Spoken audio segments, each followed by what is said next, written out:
కర్ణాటకలో ఇలా కర్ణాటకలో కాంగ్రెస్ పార్టీ ముఖ్యమంత్రి సిద్దిరామయ్య గారు స్టేట్మెంట్ ఇచ్చారు.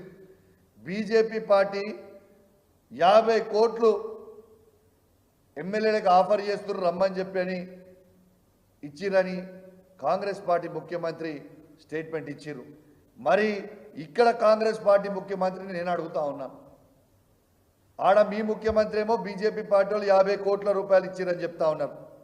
మరి మీరు ఎన్ని కోట్ల రూపాయలు ఇచ్చి మా ఎమ్మెల్యేలను కొనుక్కుంటుర్రీడా? యావత్ తెలంగాణ ప్రజలందరూ కూడా దీని జవాబు కోసం వెయిట్ చేస్తూ ఉన్నారు.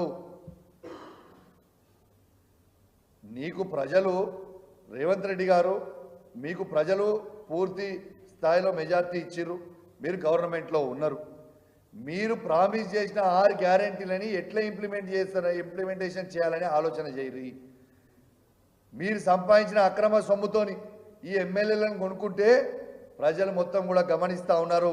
ఖచ్చితంగా మీరు తీవ్రమైన పరిణామాలు ఫ్యూచర్లో ఎదుర్కొంటారని ఖచ్చితంగా నేను హెచ్చరిస్తా ఉన్నానని చెప్పి ఈ ముఖ్యమంత్రి గారిని కూడా హెచ్చరిస్తా ఉన్నాను.